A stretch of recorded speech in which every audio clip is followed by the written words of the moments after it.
Full Quill Ostrich Cowtown boots are made in the USA and more than $100 cheaper than Full Quill Ostrich boots from trendy brands made in Mexico. So today, I'm going to do an extended test review on these boots so you can see if it's worth keeping your money here in the USA. Plus, if you're watching this video in the first couple of weeks of it being posted, you have a chance to win a brand new pair of these boots in your size. Let's get into it. I'm just here to connect ya, and then I'll be on my way.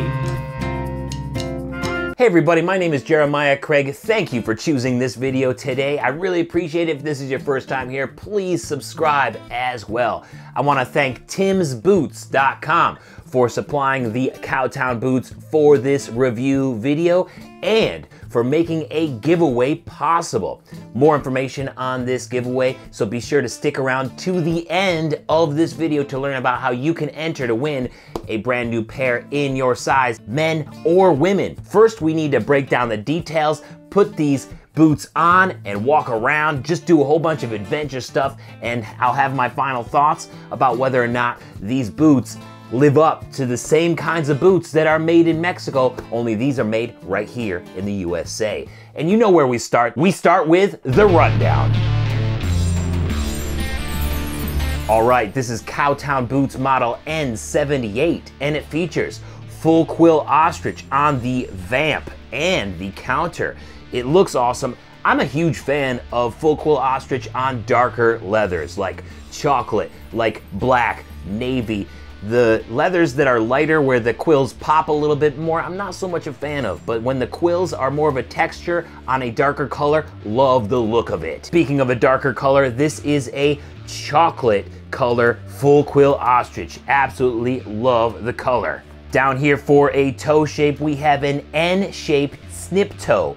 And this snip toe is a little bit more narrow than some of the other ones we see. This is about a ½ an inch snip toe. A lot of snip toes on the marketplace are around 3/4 of an inch. So really pointed snip toe here, and I kind of like the look of it. These boots are coming in at 13 inches tall and feature bovine chocolate tops with smooth ostrich pull tabs. And for a heel, we have a 1 3/4 inch walking heel, which this is my favorite height. You know, not too tall, not too short, very appropriate. For walking around, it's just really comfortable. For an outsole, we have a leather outsole here, looks really good, with some brass nails alongside the shank here. This also has a Goodyear welt on here, so once you run through this leather outsole, which you eventually will, most likely if you wear these boots a lot, you can get a new leather sole put on because of the Goodyear welt. So very repairable boots here, which is another thing that I love cowboy boots for. So repairable. On the inside, we have a leather lining all the way through. It's pretty soft and it feels like bovine leather again. For an insole, we have a leather and foam insole.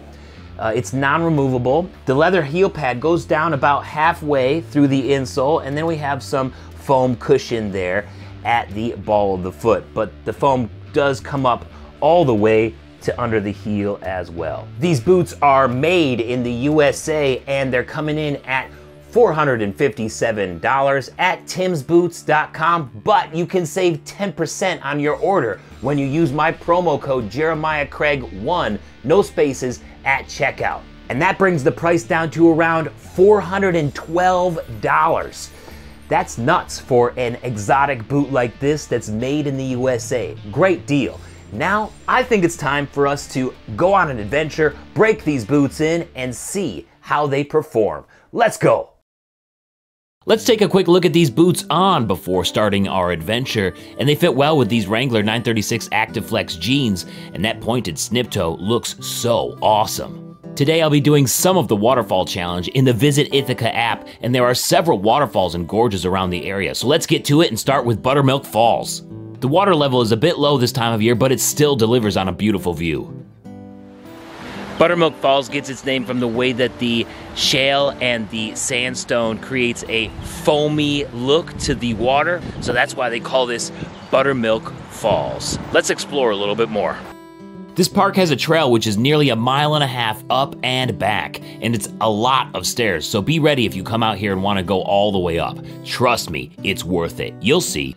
You can get to the falls overlook quickly, and the view is pretty great, but this is still just the beginning, so up we go. This is seriously the perfect time of year to come out here. We got some yellow, red, fall is in the air. It's crisp temperature. This is great. Just an awesome time to visit Ithaca, New York, and these waterfalls. The leaves are great, but there are more sights to notice as well, like Pinnacle Rock, which is a 40-foot shale pillar, and there are lots of holes in the creek bed caused by swirling water as it makes its way down towards Cayuga Lake. With that, I reached the top of the Gorge Trail, and it was time to work my way back down. But first, let's check in on the Visit Ithaca app and claim 400 points for Upper Buttermilk Falls. Back down I go to Buttermilk Falls entrance, where I can check in again for the lower portion of Buttermilk Falls for another 200 points. Let's go! The adventure continues with another waterfall nearby called Wells Falls. These falls are a little bit unique because behind me you can see the abandoned pumping station. That station used to pump water all over Ithaca, but there's a new water filtration spot just up the road. This looks like a great place to swim, but since 6 Mile Creek is used as a Ithaca water source, swimming here is not allowed. Let's check in quick for the waterfall challenge and claim a nice 500 points for Wells Falls.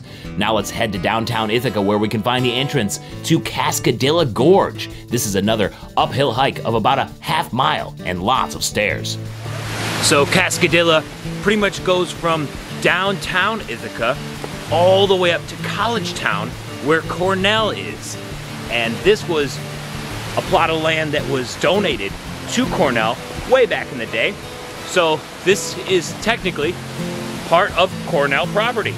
About halfway through, I thought it was a good time to check in for another 300 points. And as we get closer to College Town, the more beautiful the waterfalls get.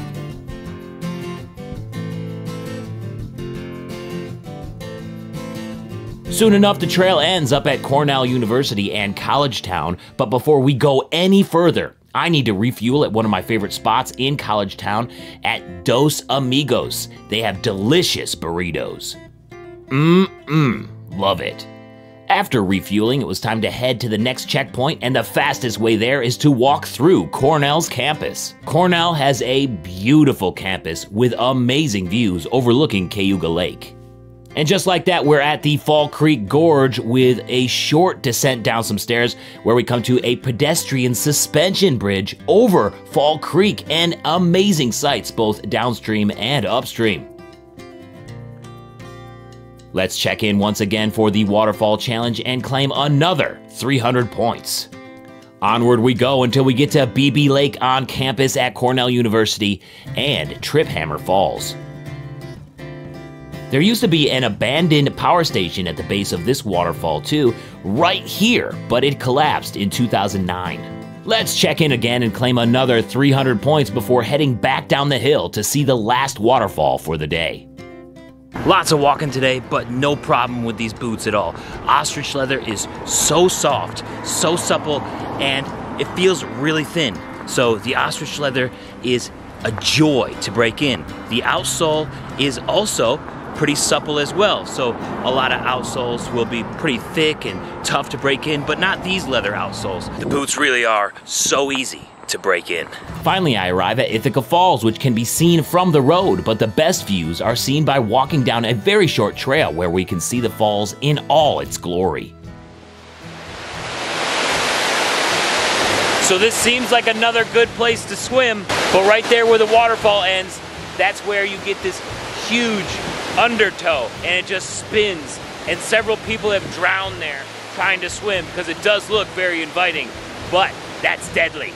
These falls had a historic company as a neighbor back in the day as well. And just south of here is the location of the Ithaca Gun Company factory, which I believe closed down in 1987, but I know several of you guys have Ithaca guns. It was such a high quality brand, and they came from right here, just south of Ithaca Falls. So I complete my final check-in of the day at Ithaca Falls for another 200 points to total 2,200 points on this adventure. There's nothing like exploring waterfalls around Ithaca in these full quill ostrich boots from Cowtown Boots.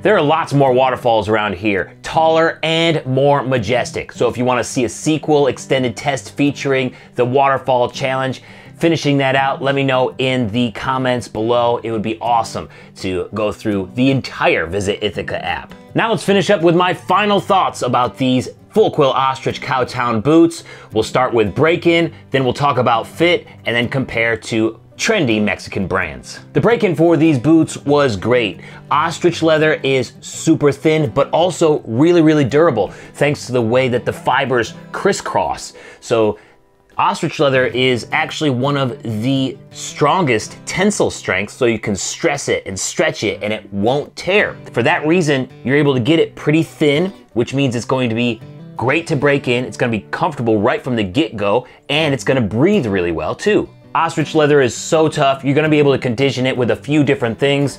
Bic 4 might be the most versatile and most recommended conditioner out there. You can also get that from timsboots.com. I'll put a link in the description. You just put it on here, it'll work on ostrich leather, it'll work on cowhide, it'll work on a bunch of different things. The leather outsole was also really easy to break in. It wasn't as thick or as hefty as some of the other US made leather outsoles that are 11 iron. This one's not 11 iron because it was just way too easy to break in, which might mean that it wears down a little bit quicker, but also that comes with the price tag.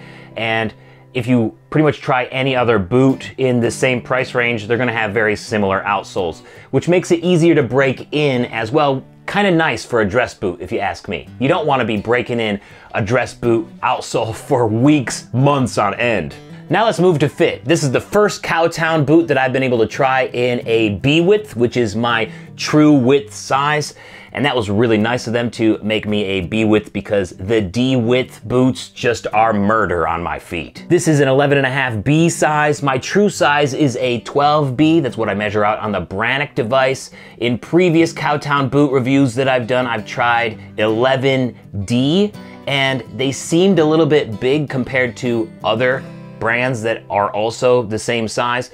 But since it's not my true size, you gotta take that with a grain of salt. So I spoke with Tim's Boots directly, and they said that their D and double E width boots from Cowtown fit true to size. If you need something outside of those widths, it's best to contact them and speak with them directly. Now let's talk about the value of these boots when compared to a more expensive Mexican-made brand that maybe is made pretty much the same. Here is a Tecovas snip toe boot, and this is their birthday boot number 8. And while it is pretty fancy looking and limited edition, the foundational construction of this is going to be pretty much the same as all the other Tecovas.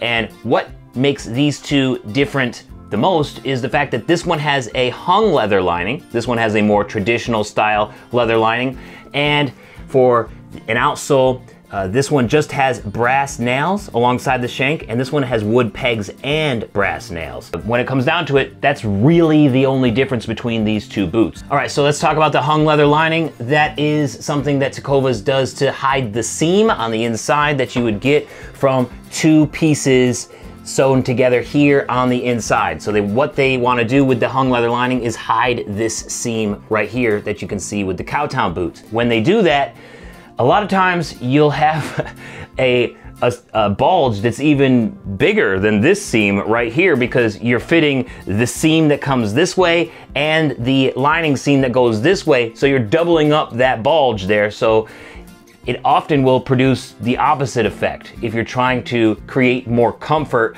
then you're actually going against that because you have a thicker bulge in there that's going to cause more rubbing.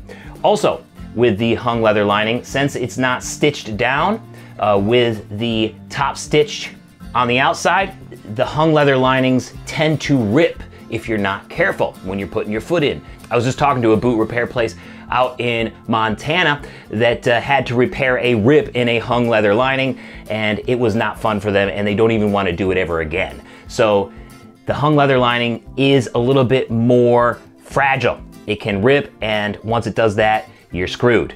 This is a blackjack boot, and you can see here that the top stitching runs all the way through. to the lining. So that is going to make the lining much more secure. This will not rip, and it's going to last much longer. The Cowtown boot is traditionally focused, although you can see here that the stitch pattern does not go through the leather lining.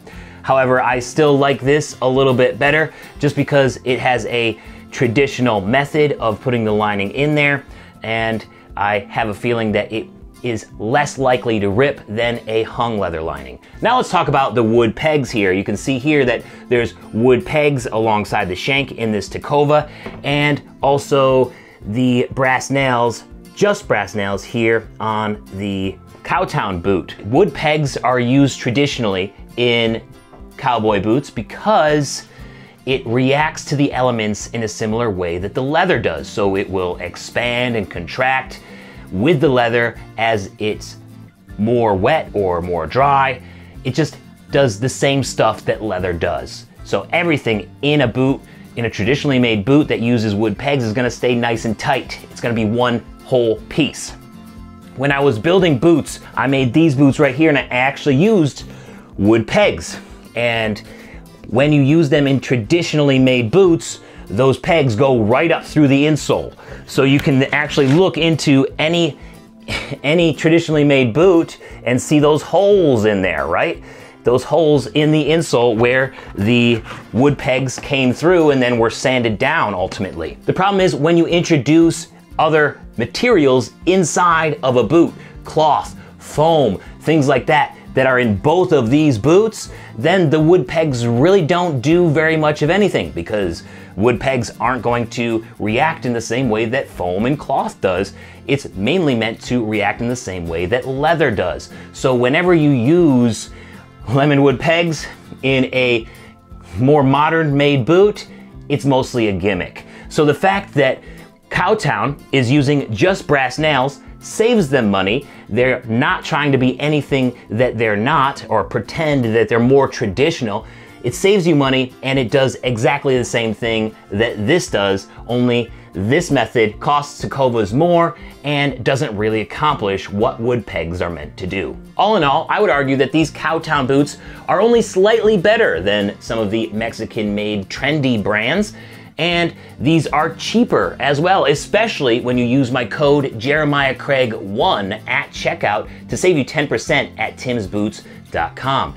And full disclosure, I also have an affiliate agreement with Tacovas, where if you buy their boots through my link, I can make money. I can actually make more money than if you buy a Cowtown boot from Tim's Boots. But I just think it's better to support a small US business like Tim's Boots, selling a US made brand like Cowtown Boots made in El Paso, Texas, for cheaper than a trendy Mexican brand. That's just me. Let me know what you think in the comments. Now let's talk about the giveaway. If you're watching this video in the first couple of weeks of it being posted, you have a chance to win a pair of these boots in your size. Whether you're a cowgirl or a cowboy, here's what you have to do to enter. First, give me a big old like down below. Like this video right now. Also, number 2, make sure that you're subscribed. If you're not yet, hit that subscribe button. And finally, head on over to the link in the description. Click that link and then fill out the form at that page, and then you will be entered to win a pair of these boots in your size. Then on Thursday, November 14th, at 8 p.m. Eastern Time, I'm going to do a live stream Boots and Ballads event where I'll play music, talk boots, and announce the winner of the boots live on air. Good luck, and following the steps that I mentioned is the only way to enter this giveaway. There's no purchase necessary, and please be wary of scammers in the comments section who will use my image as an avatar to try to extract information from you. I will not ask you to message me on WhatsApp, Telegram, or other messaging apps. Thank you so much for watching today. Good luck in the giveaway, and I'll see you around. Peace. Spend less and keep your money in the US. Look your best and forget the rest. Give these Cowtown Ostrich boots your own test. Thank you so much for watching today. Why don't you check out this other Cowtown Boots video that I did up here? Or I got a music video down here I think you might enjoy. Don't forget to subscribe up here, and I will see you next time. Peace. Have a good one.